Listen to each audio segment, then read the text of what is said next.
Remember, don't. Oh, hello, everybody. Yeah, I know we're already live. Welcome to Kaleidoscope of the Arts. This is Marie LaBrosse, one of your show hosts.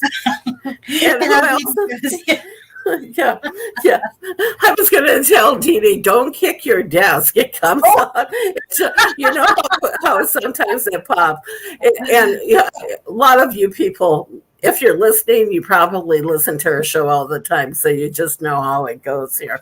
You're listening to Kaleidoscope of the Arts on WKDW 97.5 FM.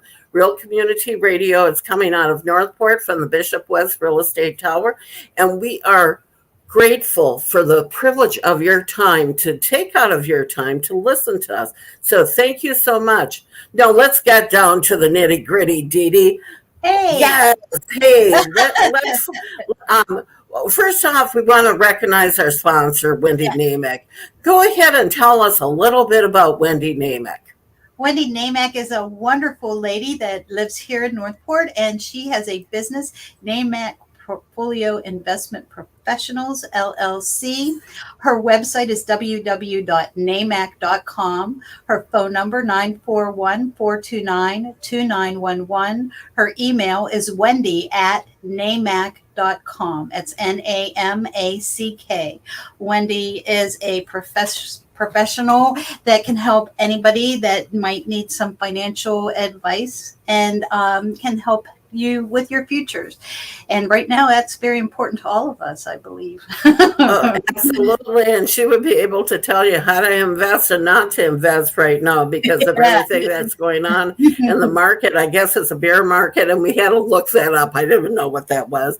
So anyhow, let's talk about the Northport Art Center. What's going on there? Oh, we have a really busy weekend coming up. We have art camp right now. So through the week is very busy, full of children everywhere. Our art camp is packed full. The teen camp and the children's camp, it's all signed up. We do have a couple spots that are open the very last week of art camp, which is the first week of August, and school's back in session. So anybody that had not signed up, you can be on a waiting list, but it's full force and emotion. Saturday, we have a paint party here sponsored by the Sunshine Senior Services. This is the last paint party of the season. We'll be picking them up again next November. The paint parties are free unless you've been attending them. Then it's $7 a person. But Sunshine Senior Services pays for this paint party to happen. So if anybody is interested in having a paint party here at the Art Center, just contact us because we can make a special date just for you if you've never done a paint party before, or if you have a group of people and you want to try it out, we can make a little party for you. And we are working also on an adult summer camp that will be in the month of August. Every Sunday in August, we have assigned a theme, and we'll have more details to follow. But these are for the moms who need a break after the all summer long, and they want to come and do some crafts, just like art camp is. It's for 3 hours, and it's an hour doing a art project, having a little break with a lunch, and then another hour doing a different art project, just like the kids have at art camp. And it will be an adult art camp, and I'll let you know more about it as soon as we have all the details. Awesome. And if I was feeling up to it, I would do that Saturday camp just to get out of the house and do something. It's all about just having some fun. Yeah, I'm just planning it, actually. Absolutely. And I also wanted to mention any of you artists out there that are performing artists, from literary, if you're a comedian, if you want to read a poem, if you are a performer, especially acoustic in that, they have at Common Grounds, which is part of the radio station at 12735 Tamiami Trail, right up in Northport, past the Dollar General. They have open mic every Wednesday. And from 7 o'clock till about 9:30, you get to play about a 15-minute session that they give you, or sometimes, depending on how many are there, it might be down to 11 minutes. But you also get streamed like we're streaming right now, and you also get aired live on the radio and on the internet. So what better way to get yourself out into the public? And I know, like this show, we get about 17,000 listeners worldwide when it airs on Wednesday. So I don't look at the stats for when we're streaming, because we stream to, right now we're streaming to Facebook, YouTube, and Twitter. So for any of you out there that are watching, you can go to any of those places for WKDW 97.5 FM, my own personal stuff, and then Northport Arts Center, their Facebook page you can watch us on. So let's get back. Anything else at the Art Center? Well, we have a new receiving for our new gallery show, and it's entitled Cheeseburger in Paradise for the summer. And the receiving will be on, let's see, I believe it's the 25th. Yes. So it's coming up. So what do you do? Paint a cheeseburger or something? You can paint anything you like that might you be influenced by those songs, yeah, and Paradise. Paint a portrait of Jimmy Buffett. Oh, yeah, it could be, actually. Yes, or Margaritaville.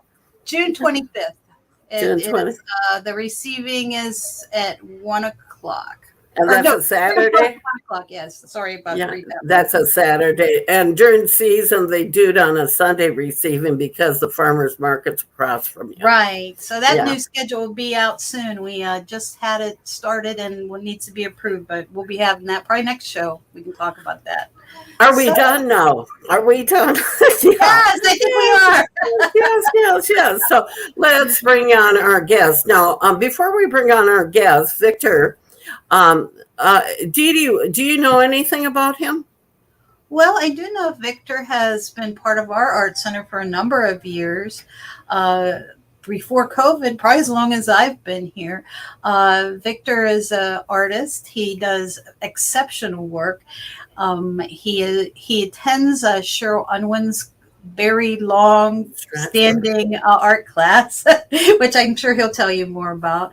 And I also know that he is part of the Punta Gorda Art Center. So he has a lot of exciting news about that too. So I share that with us. Okay, so we're going to bring up Victor Gartner, and we're going to be talking about Partnership for the Arts, his podcast that he took over for David Bice, but we're going to find out a little bit about him before we do that.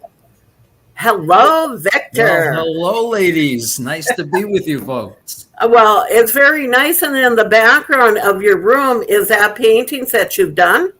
Well, I do have some work here that I have done, but this palm tree behind me is somebody else's work, but it's beautiful. I love it in my room here. Yes. Yeah, and the palm tree in our background of our virtual streaming is a palm tree, and that's just a wallpaper. That's a wallpaper thing. So, Victor, tell us a little bit of background. Let's start in the beginning. Where were you born, and how did you get into the art world? I was born at a very young age. See, you got I'm old. Yeah. And I was born and raised in the greater New York area. First 7 years in Queens, and then my family moved out to Long Island, and that's where I grew up. And when I went to college, I just never went back. You never went back. We can tell you still have the accent a little. It's right. It's in there. You can take the boy out of New York, but you can't take that accent away. Yeah, as much as you try. Now, Victor, when did you start noticing that you had a talent for art and that you loved art? I always had an interest as a kid, and I think my father helped really sparked that interest when for Christmas one year he bought me one of these drawing sets that came with a couple of pencils and a couple of charcoals and an instruction book, and it was done by this person named John Nagy, who was very popular in the greater New York area local TV scene, and so I did a couple of those lessons. And my father just raved about them. You know, he thought they were great. So he had my head filled with thoughts about, geez, I'm a budding artist. Oh, that's wonderful. But And I encourage you to. But I never really pursued it very seriously. And it wasn't until, I'm going to say, I was probably like in my mid 40s, maybe 50 years of age, that I started taking a class in watercolor painting. And I did watercolor painting for about 10 years. And I was pretty satisfied with it. I had some really good teachers. And one day, while I was at the Northport Art Center, I just went in to visit because I was renting a place for a few months at La Casa, right off of Tamiami Trail in Newport. And so I went to the Northport Art Center, and I saw this poster advertising a workshop by Cheryl Unwin on scratchboard art. Well, I remember seeing some excellent scratchboard art from a high school in Quabbin Regional School District in Massachusetts. That's where I worked for a long time. And I thought, I think I would like to try this. So I signed up for the lesson, and to my surprise, I was the only student. I was Cheryl's number one student. First student, yes. I actually have my first piece right here. Oh, Victor, that's lovely. Oh my gosh. Yes, it's monkey eyes. Yeah. Yeah, I was thinking to look a little self-portraitish. So I see the resemblance. I do. Except he has a lot more hair than I do. Well, he yeah. I think he shaved yours now. Yeah. That was probably, I'm going to say, 9 years ago. You have been here a long time, longer than me. Yes. Interesting. And I really liked it. And I just put watercolor aside. I just packed up my water paints and my papers and put them away. And I've been doing mostly scratchboard ever since. The only thing that kind of took my attention away from scratchboard was a year ago. I took a course from Robert Pavan through the Visual Arts Center. And Robert Pavan is an exceptional portrait artist that does most of his work in charcoal. And the class was doing portraits in charcoal. So I had never really thought that I could be serious about doing portraits. I always thought that was such a difficult form of art to do, really challenging. And boy, did he challenge us. Oh my gosh. I called it like boot camp for people wanting to draw. And he would start us on an assignment. He would hand out a portrait, copies of somebody's portrait, and he said, or photo as a reference. And he said, okay, this is what we're going to do this week. And we would start it at the class. We'd work on it for like 3 hours, and then we had to finish it at home. And he was an ex-Marine, and he said, this is your mission. You do not come back with your mission uncompleted. Oh. Whoa. All right. So my wife said I put in so many hours that it was like having a job. She'd see me in my little studio drawing table there, just feverishly drawing away. So that's I really enjoyed that, and I did some really fine work, I thought. And but recently I've gotten back into doing scratchboard. There's just something about the dramatic effect of black and white.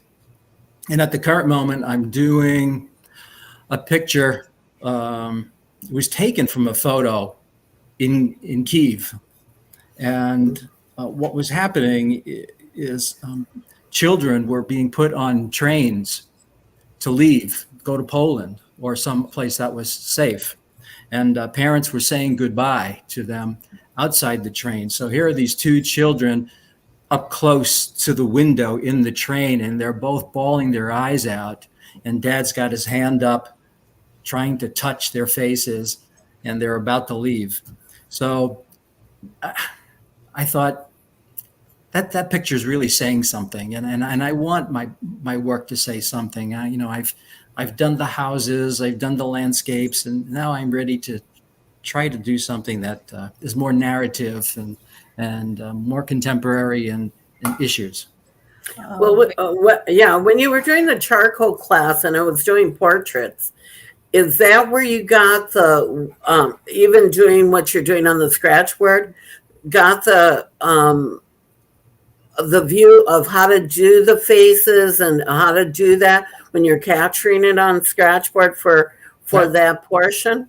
that has helped, yes, because I have a better sense of proportions. Where the eyes go in relationship to the overall head, and where the noses should begin and end, and all that kind of stuff. Yeah, so I that helped me to Uh, work on this piece.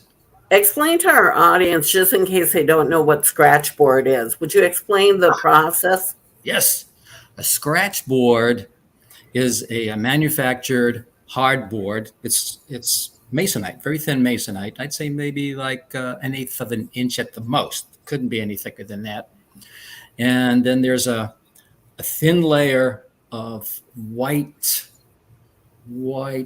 it's kind of, clay. kind of a chalky clay material. Yes, it's not soft. It's hard. And then on top of that, there is a layer of India ink. So when you look at it, it just looks black on one side and brown from the hardboard on the opposite side. And then you take a sharp implement and you scratch away a little bit of that India ink, and you do that to reveal a highlight. Anything that is reflective of light in my reference photo, I need to remove the ink so that I'm getting the whites. And you can create grays. You can do tones from pure white to pure black. Depends on how thick or how thin you let those little pieces of white show through. So you know what do they call it when you draw lines in one direction and you draw lines in the other direction. Cross hatching. Yeah, cross hatching, right? It's cross hatching. You can do that with the tip of an X-Acto knife, and so you can create lighter tones and lighter tones and lighter tones. The more ink you take away, the brighter it gets. So, and some things like, I'm going to grab another picture back from behind me. Like, Oh, this wow. New York picture. Oh, beautiful. Oh, I'm trying to figure out how to do this because It's everything I do mirror is image, reverse. mirror Yeah. image, mirror image. Yes. You have to go opposite the way. So if I Mirror, bring it yeah. closer to the camera, Wow. Yeah. Beautiful, Victor. The detail's amazing. I don't think I could do that. It looks like it's very detailed and you have to be exact. If you make a mistake, what happens when you make a mistake on scratchboard?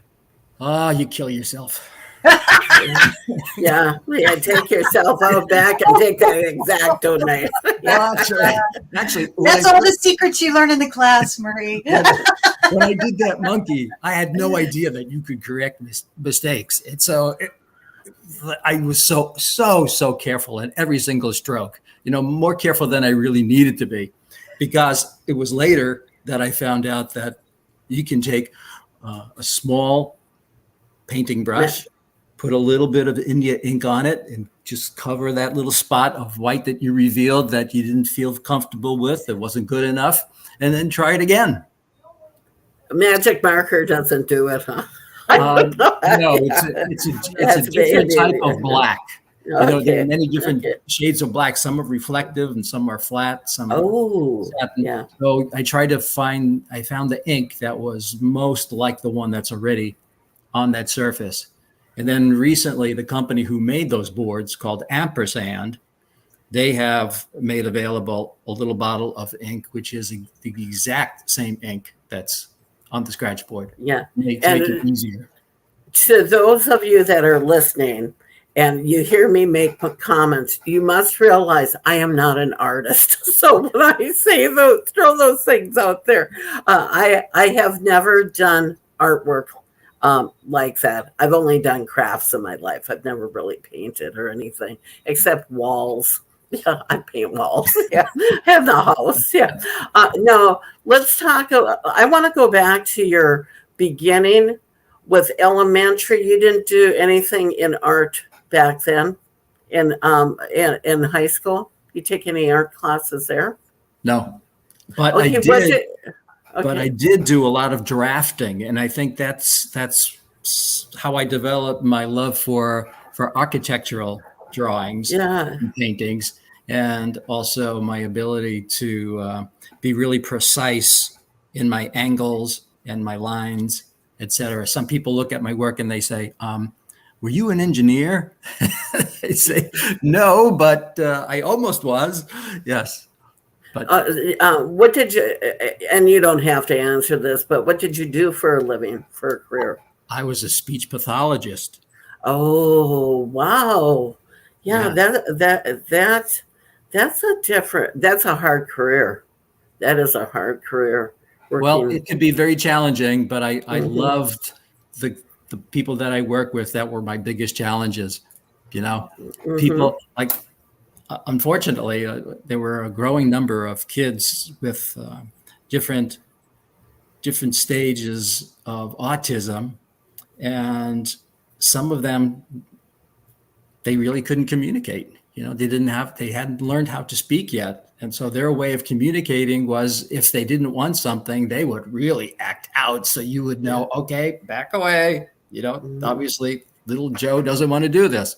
But when you can tell a kid or teach a kid how to say no or yes or thank you or please, well, it starts giving the child power Oh, more you're so than just right, acting out, right? They realize, right.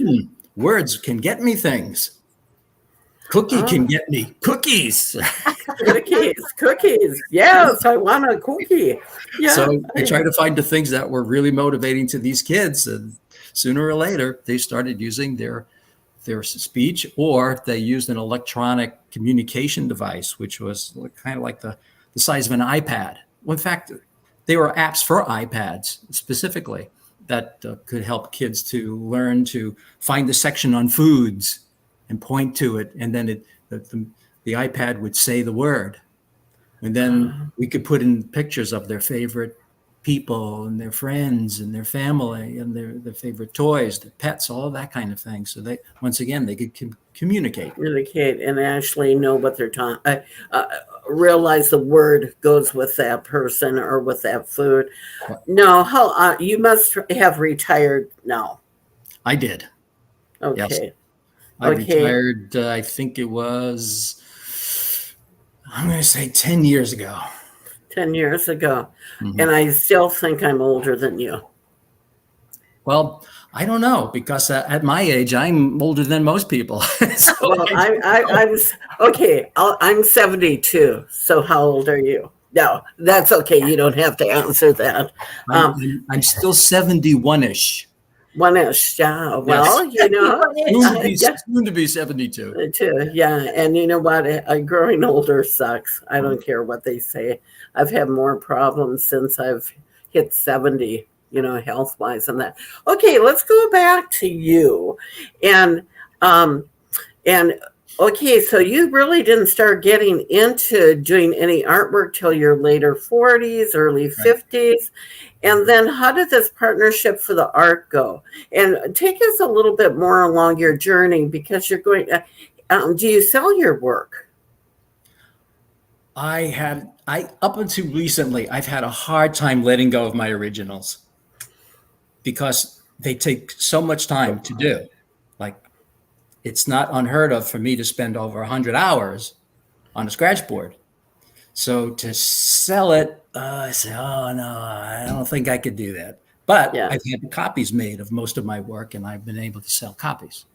Oh, no, that's interesting. And for people in our audience that's listening right now, you have to, when people sell their pieces of art that they put this labor into, and like Victor has said, he put over 100 hours into some of his scratch boards. You put that even at $10 an hour, you're Mm, talking like $1,000. When somebody charges a piece for a piece of art, not only is it the material, but it's the time that goes into it and their talent. And I'm one of those people, I'll go buy a piece before I would try to attempt to make a piece, because I see the finished product and I know that I like that product. In fact, one of my favorite artists is Kit Moran. Oh yes, And I really like Kit's work, and I have several of her pieces, and that's one person that I know that she's kind of like a Monet. She kind of reminds me of some of the Monet painting, depending on what she's doing. And I'm going, well, I like hers, and I'll spend money on her product, because I know what I'm getting is something that she's did. I know the artist. I like the artist. She's a very talented singer, performer, and visual artist. So, and there's a story that goes behind every piece that she does. Now, let's talk about the Partnership for the Arts. Yes. How did that all come to be? Because I know David Bison, I know his wife Mary, and I know David's been doing this for years. And tell me about the podcast portion. And I'm going to bring up, as we talk, the Partnership for the Arts Facebook page. And I know you have a website too. And tell me how it works with the podcast, because we probably should podcast our show, but we don't. What we do with it is, because we're on the radio and it's also broadcast on the internet, but we don't have it where people can just go listen to it. Do you do it where people can come and listen to your show once it's broadcast? Oh yes, once it's broadcast, people can go to the Facebook page for Where We Talk Art or Partnership for the Arts Group. Okay. And when they get there, they will see some places where they can go, and you can scroll down, and there'll be something about podcasts, and there'll be a button that says listen now. And so you hit that button and you will see a list of the previous podcasts, which David has recorded 70 himself. Wow. Yeah, I know that he's done a lot. And I know that, and I'm bringing up the the Facebook page for our listening audience right now, or our watching audience, I shouldn't say listening. And if you look here, all right, what you're talking about.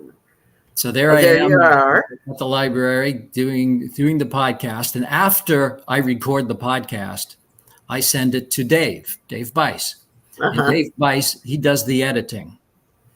Oh, okay. Yes. And then when he's done doing the editing, he hands it over to his wife, Mary, and she's the person who gets it onto Facebook and also onto WWWPFTA talk show. Yeah. Okay. No, it's right here on the left here. I'll bring that up. Let's see if it'll show up on the, I might have to, let me do this so people can take a look at that. Dave and Mary are still behind the scenes, but you're the one that's doing all the interviews right now. I'm doing the hosting of the show, yes. And how that happened was Dave and Mary decided that they wanted to go back to Alabama. And while he was over there and Mary were over there, they're both very busy people. They have their hands in a lot of different things.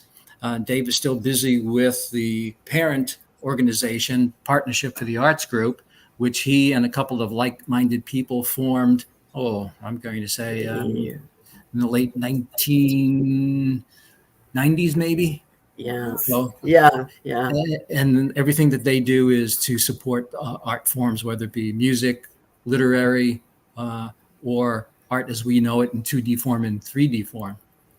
And once he made up his mind that they were going to go back to Alabama, he was looking for someone to take over the show.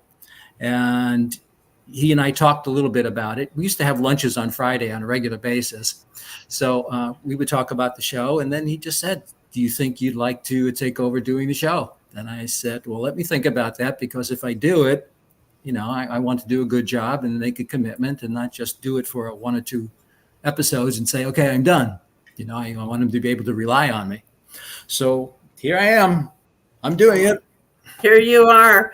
I'm looking that you have where it's on SoundCloud too. I'll have to talk to Dave to see how they're doing that, because we are streaming right now on YouTube. Anybody can listen to it on YouTube and Facebook. And one of the reasons that we do have it on YouTube and Twitter is you can watch or listen to it anytime. And then with the radio station, we used to be able to archive, but I have to get back into that to see if we can start doing that again, that we can archive our show. But as people can see, if you're looking online right now, on our Facebook page, you can see we're at pftatalkshow.org /talk-show, and you can go into the podcast and listen to some of the old ones. Now, when you do yours, do you live stream it too? No, it is not live streamed. Oh. It's only being recorded. It's only being recorded, and you don't have it on video. It's just a podcast. That's right. Then, okay, so people can visually see like they can with us. Yes. Right, Dee Dee. It's great that you have the video. I think Well, and the reason why, and just for our listening audience or our watching audience right now, StreamYard is excellent because it saves it not only in video, but it saves it as a MP3. So what I do after this show is I'll download the audio, and I will edit it and then put it up for the radio station, because if we have any glitches, I can take them out like we did in the beginning. I'm able to edit that. And then I also have intro music and exit music that I add into it for the radio show. Not that I wouldn't do it here, but we've run across a problem with Facebook, and I was going to whitelist us because we are radio. But you have to go through a process. Otherwise, they'll take that portion of your video down and stuff, because there are copyrights to music, different kinds of music. And that's one of the things that a lot of people have to be careful with. In fact, one of our guests always, she just has a new album that just released last night. So she'll probably be coming on our show, and that's Tammy Renee. And she just released a new album, and she likes to come onto our show to talk about it. And she had to get whitelisted by Facebook because she is copyrighted. So she had to get where these are her original songs that she can play her own music. It's kind of interesting, yeah. So let's go back to partnerships for the art here. And I want to talk a little bit more too about how do you get your guests? How do you make the decision who's going to come on your show? Well, I try to find people that I think do great artwork and people that I think are interesting to listen to and have the kind of personality that they're not going to be so uptight about being in front of a microphone that they're going to shake their head yes and no when you can't see them. So we have to have people who are comfortable in speaking. So those are the kinds of people that I look for. And there are so many local artists that are excellent artists. I don't think I'm going to be running out of artists. No, not at all. And I understand exactly that you have to pull it out of their teeth, to get them to talk and that. And we have, in fact, when we bring people onto our show, and Dee Dee and I can attest to that, even Dee Dee, when she first started coming on, was a little shy. And I go, hey, it's just having a conversation. And with this, at least we get to see the person. And I don't have to go into a studio anymore. The audio of StreamYard is excellent. So, unless you have a bad connection on your end, that's where we get into the problems and that. But if you notice, like right here, I can, in case anybody makes a comment, in case anybody's watching here and wants to make a comment, we can bring it up on screen and actually respond to it. So we can have people, respond to us and actually talk. We can answer them. And we've won just during the Giving Challenge this last time. We were the best online community event for a medium-sized nonprofit that we did win for the radio station for being able to stream, because we brought in Englewood's pop-up event and we brought the Military Heritage Museum pop-up event, and they were able to interview people from down there, the nonprofits, and we've been able to actually win awards because of doing this. So congratulations. Victor, yeah, well, hey, it's all about the money. No, I don't know. I didn't think so. The other stuff's just a piece of paper, but the other stuff, Victor. So you're married, and do you have children? Or are you? We are married. We have no children. We just have our dog. Your dog. Well, you have a fur child. A fur child. Your child, yeah, you're a fur child, and that's okay. I often think of my I often think of my life. Yeah, I should have been that childless person myself. When you're looking at, we were talking about guests there, and I know that there are plenty of artists around, because you interview not only visual artists, you performing artists, literary artists, because I was going through the stuff that different people that you've interviewed, and I know there's tons of authors in the area. Yes. And a lot of people retire to this area and then they start writing their books. In fact, some of our best writers that I've run across are ones that have done it later on in their life, when they have the time to sit down and isolate themselves. Right. No, Victor, when you're working on different things, does your wife bug you while you're doing your scratch board and doing your different things? Will she come and say, "Come for dinner"? She would interrupt me for dinner, yes. Yeah. But I'm never one to turn down a meal, so that's not a bad thing. Well, that's fine with me. But I would say if I'm in that area of the house where I'm doing my work and I have the doors closed, she knows that I'm very engaged in what I'm doing, and she tries to be very quiet if she needs to get through to the other side. There's somebody that loved us right now, and it's Michael White. I can see if somebody likes or loves us, and that Michael White. No, have you ever had Michael on your show? I have not. Do you know who Michael White is? I do not. Okay, Michael White, most people in Punta Gorda, in Charlotte County, and even in Sarasota County know Michael White. Michael White won the National Karaoke Contest. He is a DJ, a performer, a singer-performer, and he also went to international karaoke representing the U.S. Wow. And he was just tried out for America's Got Talent. So did Tammy. Tammy did too. Really? I didn't know that. Tammy had tried out for it. Did you ever have Tammy on too? She's wonderful. Yeah, Tammy Renee, you need to have on too. Tammy, Michael White, I remember, Marie. That was one of our funnest shows. He's got such a colorful personality, and it was just lovely. Michelle was on that show. Yeah, it was. Yeah, and Michael does drag too. Is that right? Yeah, he does a fabulous show if you ever can see it, because he comes out as La Bianca, and he knows how to. I don't know if his wife actually helps him with the makeup. I don't think so. I think he does it all himself and stuff. But he is just a marvelous performer, and he's a great guy. He works for the city of. Do you guys hear that noise? Are we getting? Unfortunately, I have landscapers outside my property with a blower. Oh, that's what I'm hearing. Okay. Yes. Okay. That's okay. I can edit some of that out.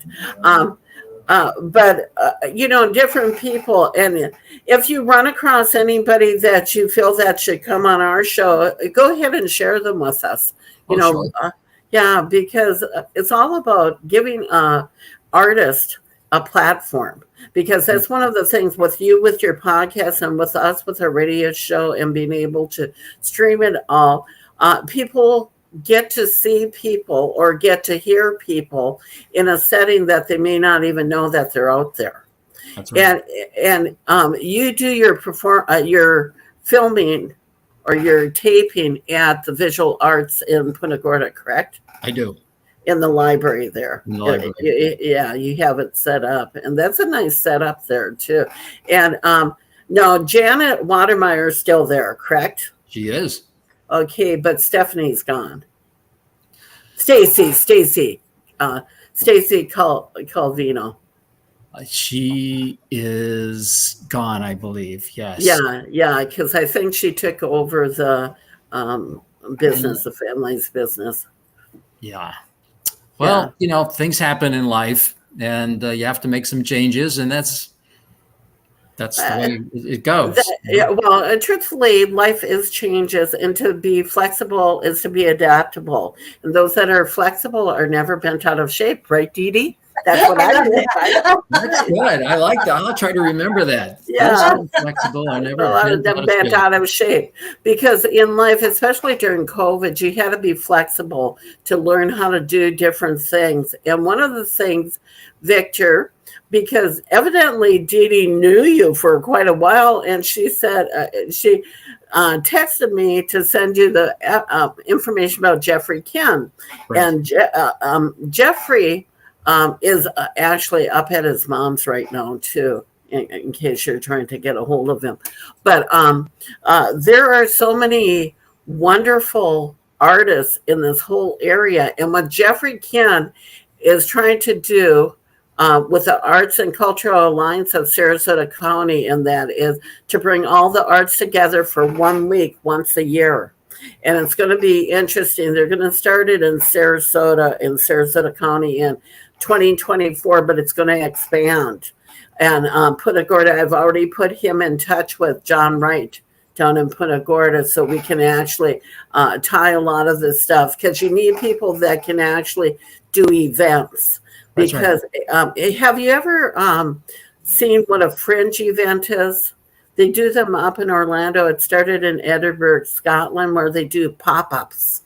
You never know where they're going to be, but they'll drive up in a car and do a performance. They may even do a painting or something, but it's like a pop-up, and they're fringe events. And I don't know the whole details. John Wright was trying to get me and Sherry Moody a few years back to put something like that together.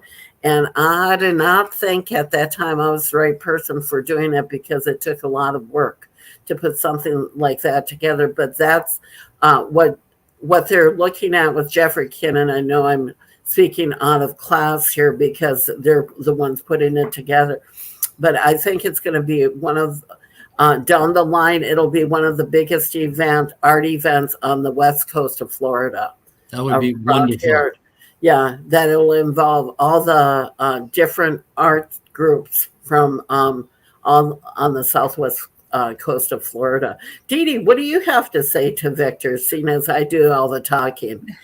Hey, I just wanted to mention that Victor and I did share about Jeffrey Ken being on our show, and we have it in our archives, and anybody can watch it show. And I've recommended it numerous times to other people. It's the May 17th broadcast, I believe, that we had here, and they could go on our Facebook page or any of the places that kept the video and watch it, because it was one of the best shows. It was very informational and it was exciting. And Jeffrey himself was so excited. He created a lot of energy just hearing about it. It made me excited to see his success and to have this come to fruition. It was a very good show.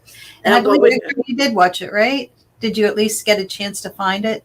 I found it, and I haven't put the time Okay. aside to watch Okay. it. Oh, take the time. It's a great show, and he had a lot of good, exciting ideas and some information on how it's going to happen. Well, he And seems to we, be a very dynamic person. I think yeah. it can happen with him. Oh, yeah. Jim Shirley, the executive director of the Arts and Cultural Alliance, co-hosts with us once a month, and he does most of that interview with Jeffrey. Because when he comes on and co-hosts, we let him bring in the guest and we let him take it away. So, but because I've known Jeffrey for a long time, of course, I have to get my 2 cents in. But didn't you go to leadership with Jeffrey? Wasn't that? He was in leadership, but he was Morgan that did the fundraising for them was in my class, yeah, and we did it through the Gulf Coast Community Leadership. Yeah, they picked 25 people a year. I was the first one picked out of Charlotte County for, I think, 5 to 6 years. They hadn't picked anybody from Charlotte County for a long time. When they chose me, I don't know what stood out for them, but they chose me. Yeah. You're a great influence. That probably was it, because you influenced a lot of people. Well, let's talk about Victor. Enough about me. Yeah. Anyhow, Victor, any plans in the future of where you want to see the partnership for the arts evolve to, or who you would like to get for a guest? Well, I would like to try to find somebody in the performing arts, and I'm thinking of somebody who either does stand-up comedy or somebody who does in impromptu kinds of scenes with a group. And I would also like to find somebody who is a sculptor in metal. Okay. You know who does? Who did that professionally before was Kelly from Kia, Port Charlotte. She's the marketing director for Kia, but she did sculpture art with metal out in California. Remember that, Dee Dee? Mm-hmm. Okay. Also, for improv, you can get Chris Constant, Dr. Chris Constant, who does comedy for a cause. I started comedy for a cause. I can do improv, but I don't. I would never be the person to have on your show, but Chris would, and that's his passion. He's a county commissioner too, but he would come on for talking about that. And then the performing artist, I mean, you could get Michael, but if you want somebody for the acting portion, yes. Are you looking for acting? You could even talk to Kit. Kit is a musical performer, and Kit also tells when she does her performances, she tells a story. She does a great job on Johnny Mercer, and tells the whole history of him and how he loved Judy Garland and that whole story. So Jeffrey Kim would be another one, but because I was a president of the Charlotte Players at one time, I know a lot of the performing artists in the area. And you probably didn't know that either. All right. Yeah. I'll have to continue communicating with you a little bit after the show and yeah, get a few absolutely. more hints. Yeah, there's a lot of people and performers around the area and even retired. In fact, I was able to have somebody on my show before Dee Dee ever was co-hosting with me. I had one of the top teachers, and she had performed. A lot of people in the Broadway community knew her, and she passed away, and it was sad because she had worked with some of the best of them, and she had moved up into Nokomis. I was able to get her through a mutual friend that we met. So anything else that you're looking forward to, Victor? Well, I would hope that someday where we talk art will be video, not just audio. Well, yeah, and we can talk about this, the way that we do this, because you're able to actually do the whole thing, and you have the proper equipment to do it with. So you can do it with that person sitting next to you. You don't even have to bring them into the studio. That's interesting. Yeah. And we have people do us on tour, don't we, Dee Dee? Absolutely. Michelle goes to the actual place. We just did it at Englewood Art Center. It was really fun because she showed us the whole art center on the inside, and she was also down at the Military Museum in Punta Gorda. And it was really nice because you can go on the YouTube all the time and watch these, and you can see everything that we're talking about, especially when it's a visual artist. You can see examples like yourself with your work, and we can appreciate the talent that you have that you're sharing. You can use a cell phone for doing this. Mm-hmm. So when they're going on tour, when somebody is doing a tour, they usually will take a cell phone or iPad and walk around and show us what we're looking at and talk about it. Right. That way, when you're interviewing an artist, you're able to actually present their work, where people can visually see it. So I can work with you guys on that and teach you how to do this. Thank you so much. That would be great. Well, Dee Dee, it's the end of our show. It's our end of our show already. Victor, thank you. I'm so glad. Ladies, thank you very much for inviting me. It was a pleasure. It was wonderful to have you. Absolutely. And if you're just tuning in, well, sorry, you're going to have to go back and listen to the show. But for the rest of you that have hung in there with us, thank you for the privilege of your time today. There are choices in life to be kind or not to be kind. What do we always choose, Dee Dee? We always choose kindness. Kindness. You've been listening to WKDW 97.5 FM Rural Community Radio coming out of Northport, Florida from the Bishop West Real Estate Tower. See you again next week on Kaleidoscope of the Arts.